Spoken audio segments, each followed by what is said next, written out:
Hello and welcome to the Passion for Creative Writing podcast. My name is John Voyevoda. In this podcast, we're going to be looking at the short story written by Edgar Allan Poe called The Telltale Heart. It's one of his most famous short stories. And we're also going to just be talking a bit about Edgar Allan Poe's life. In 1829, Edgar Allan Poe was discharged from the American Army after 2 years of service, attaining the rank of Sergeant Major for Artillery, which was the highest rank available to him. He left the Army to pursue an appointment at the U.S. Military Academy at West Point. In the interim period between leaving the Army and attending West Point, Poe revisited Baltimore. During his stay there, Poe, acting as an agent for his aunt Maria Clemm, sold a 21-year-old slave named Edwin to a man named Henry Ridgway for $40.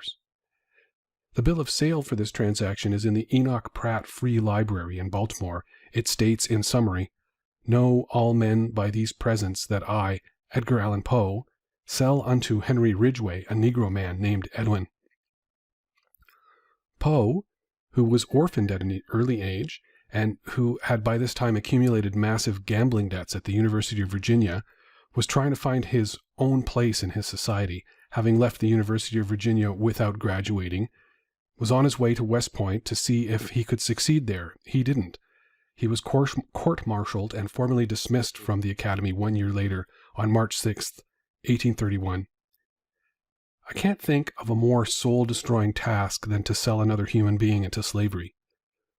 Poe is writing during the period in American history known as the antebellum, a Latin word meaning before the war, and in American history it refers to the period between the War of 1812 and the Civil War. Poe was no abolitionist and never really directly addresses the issue of slavery in his writing. However, the fact that he facilitated the sale of Edwin to Henry Ridgway is enough for us to confidently ascertain that he was willing to participate in what was a commonplace feature of the America that he lived in. It is, however, it's horrible. It's nightmarish. One can imagine the scene, the black-haired, wiry Edgar Allan Poe collecting the lonely and broken Edwin. There would have been one or more moments where their eyes would have met, and one wonders if Poe ever contemplated what he saw in that eye. What else could he have done? He could have refused to participate, I suppose. Abolitionists did exist. At the time of Edwin's sale, it would still be 3 years before the British Empire would abolish slavery. Horror is a human reaction to this society. It has been argued by some critics that Poe does address race in his writings, but only by metaphor, not directly.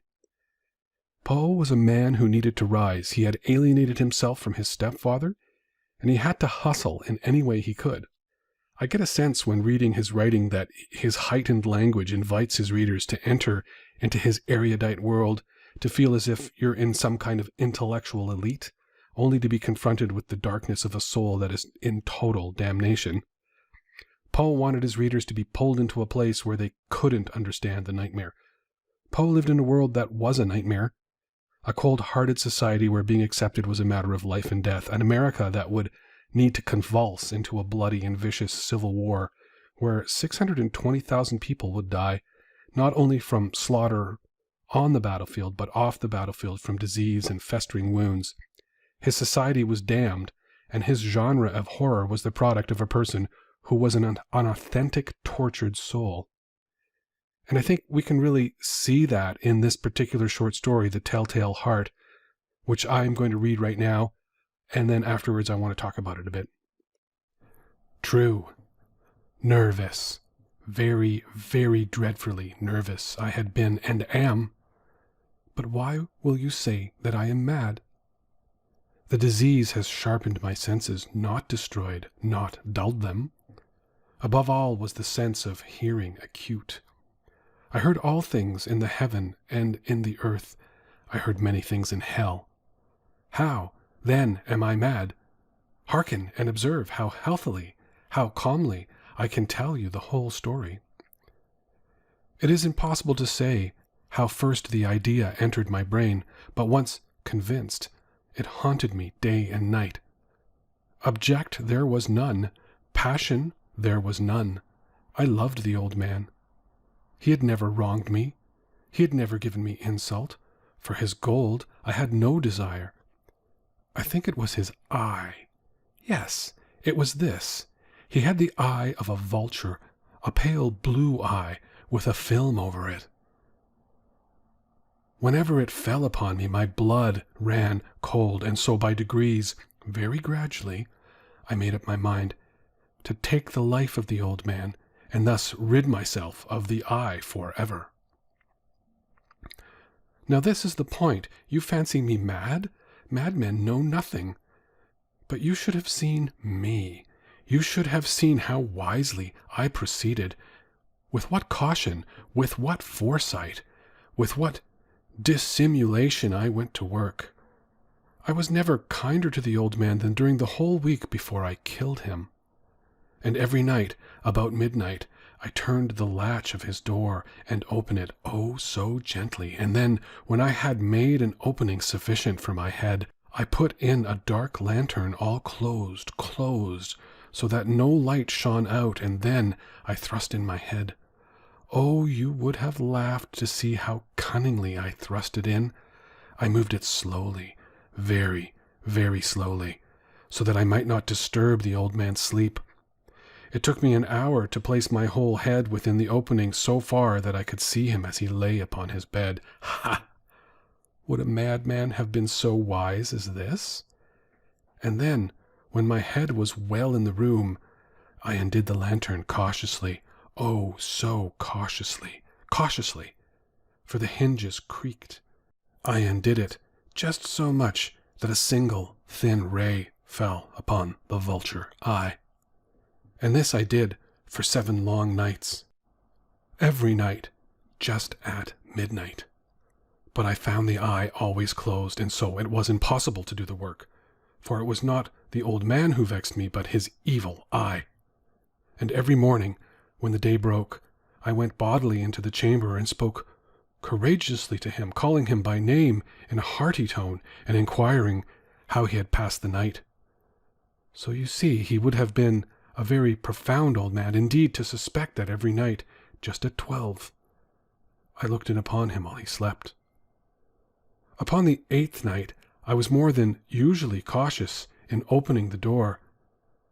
A watch's minute hand moves more quickly than did mine. Never before that night had I felt the extent of my own powers, of my sagacity. I could scarcely contain my feelings of triumph. To think that there I was, opening the door little by little, and he not even to dream of my secret deeds or thoughts. I fairly chuckled at the idea, and perhaps he heard me, for he moved on the bed suddenly, as if startled. Now you may think that I drew back, but no. His room was as black as pitch, and the thick darkness, for the shutters were closed, fastened, through fear of robbers.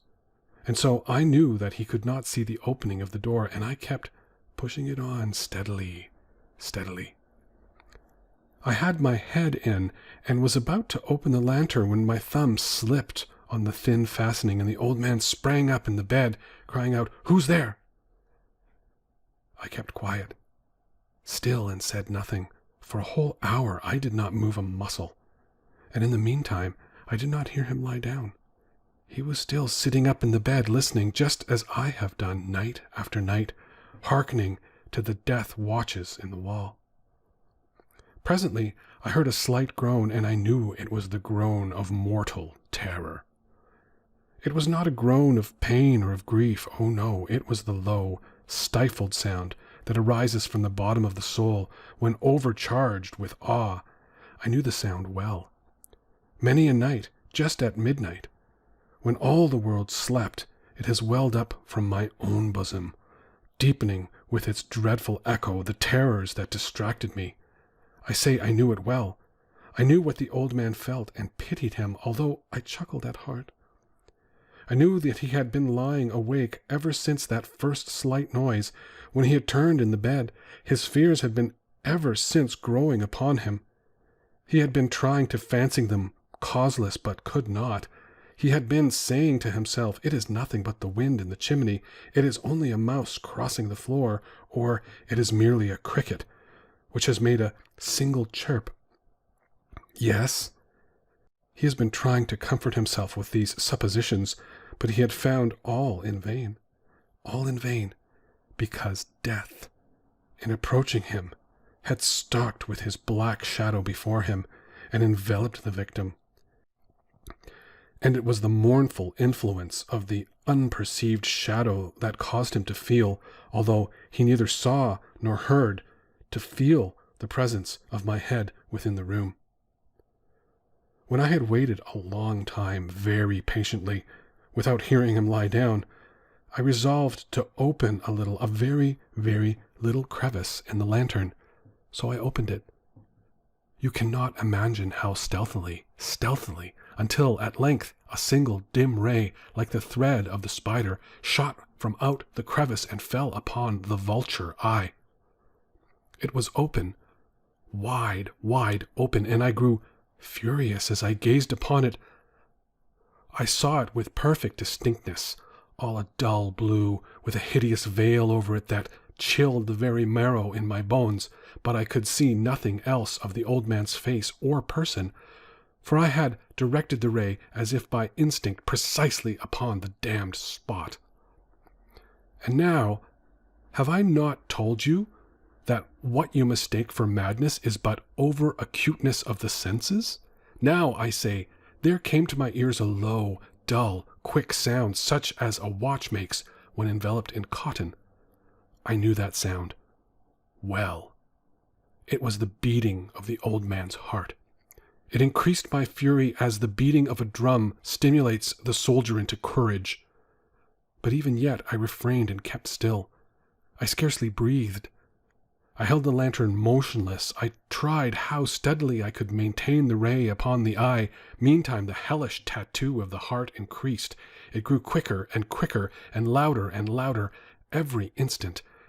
The old man's terror must have been extreme. It grew louder, I say, louder every moment. Do you mark me well? I have told you that I am nervous, so I am. And now, at the dead hour of the night, amid the dreadful silence of the old house, so strange a noise as this excited me to uncontrollable terror. Yet, for some minutes longer I refrained and stood still. But the beating grew louder. I thought the heart must burst. And now a new anxiety seized me. The sound would be heard by a neighbor. The old man's hour had come. With a loud yell, I threw open the lantern and leaped into the room. He shrieked once only. In an instant, I dragged him to the floor and pulled the heavy bed over him, and then smiled gaily to find the deed so far done. But for many minutes, the heart beat on with a muffled sound. This, however, did not vex me. It would not be heard through the wall. At length, it ceased. The old man was dead. I removed the bed and examined the corpse. Yes, he was stone dead. I placed my hand upon his heart and held it there many minutes. There was no pulsation. He was stone dead. His eyes would trouble me no more. If still you think me mad, you will think so no longer when I describe the wise precautions I took for the concealment of the body. The night waned and I worked hastily, but in silence. First of all, I dismembered the corpse. I cut off the head and the arms and the legs. I then took up 3 planks from the flooring of the chamber and deposited all between the scantlings.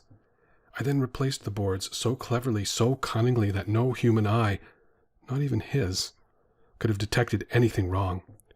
There was nothing to wash out, no stain of any kind, no blood spot whatever. I had been too wary for that. A tub had caught all. Ha! When I made an end of these labors, it was 4 o'clock, still dark as midnight. As the bell sounded the hour, there came a knocking at the street door. I went down to open it with a light heart, for what had I now to fear? There entered 3 men, who introduced themselves with perfect suavity as officers of the police. A shriek had been heard by the neighbors during the night. Suspicion of foul play had been aroused.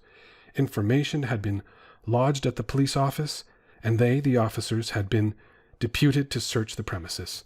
I smiled. For what had I to fear? I bade the gentlemen welcome. The shriek, I said, was my own in a dream. The old man I mentioned was absent in the country. I took my visitors all over the house. I bade them search well. I led them at length to his chamber. I showed them his treasures secure, undisturbed. In the enthusiasm of my confidence, I brought chairs into the room and desired them here to rest from their fatigues, while I myself, in the wild audacity of my perfect triumph, placed my own seat upon the very spot beneath which reposed the corpse of the victim. The officers were satisfied. My manner had convinced them. I was singularly at ease. They sat, and while I answered cheerily, they chatted of familiar things, but ere long I felt myself getting pale, and wished them gone. My head ached, and I fancied a ringing in my ears, but still they sat, and still chatted. The ringing became more distinct. It continued and became more distinct. I talked more freely to get rid of the feeling, but it continued and gained definitiveness, until at length I found that the noise was not within my ears. No doubt I now grew very pale, but I talked more fluently and with a heightened voice.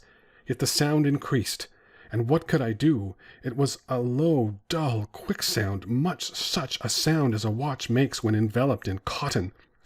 I gasped for breath, and yet the officers heard it not. I talked more quickly, more vehemently, but the noise steadily increased. I arose and argued about trifles in a high key and with violent gesticulations, but the noise steadily increased. Why would they not be gone? I paced the floor to and fro with heavy strides, as if excited to fury by the observation of the men, but the noise steadily increased. Oh God! What could I do? I foamed, I raved, I swore. I swung the chair upon which I had been sitting and grated it upon the boards, but the noise arose over all and continually increased. It grew louder and louder, louder, and still the men chatted pleasantly and smiled. Was it possible they had not? Almighty God, no, no, they heard, they suspected, they knew. They were making a mockery of my horror, and I thought, and this I think, but anything was better than this agony, anything was more tolerable than this derision. I could bear those hypocritical smiles no longer. I felt that I must scream or die, and now, again, hark! Louder, louder, louder! Villains! I shrieked. Dissemble no more. I admit the deed. Tear up the planks. Here, here. It is the beating of his hideous heart. So in this story, we can say without exaggeration that this guy was the roommate from hell, right? And I just want to, from the perspective of creative writing, the reason the crime genre is such a great genre is that it provides you with a pretty specific beginning, middle, and end.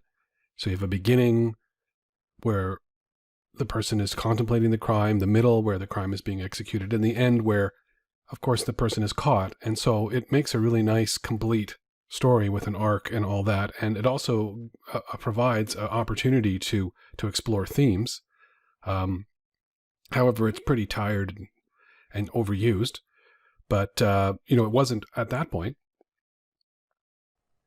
And so this was published in 1843 in a magazine called The Pioneer. It was actually in the first issue of that magazine. And also, Edgar Allan Poe is actually considered the person to first start the sort of the detective novel, the Murders in the Rue Morgue, is a lot like Sherlock Holmes. And so that whole sort of idea came from Edgar Allan Poe. He was a really brilliant writer. I love his eloquence. And like I said at the beginning of this, that you really get a look at some authentic tortured soul kind of insights there, because he was, I think, legitimately himself a tortured soul in a very kind of dark society that he lived in, and dark circumstances that he lived in. And so it's coming out of some real experience. My favorite part of that story is when he talks about how the person is aware that death is coming, and that death is the angel of death, not the murderer. And of course, it makes you contemplate life and death and existentialism and horror, and just it wells up the fear of death. But it's also, of course, it's a rush of brain chemicals, and it's entertaining. It's very theatrical. It's in the first person, and of course makes a perfect soliloquy. It allows you to go into the mind of somebody who's legitimately criminally insane, However, I think you might be able to make a fair argument that, that it is a reflection of his society. And so, and I'm going to leave it at that for now. This is the Passion for Creative Writing podcast. Please do subscribe to my podcast. It really helps me when you do that. And so thanks for listening, and we'll see you in the next episode.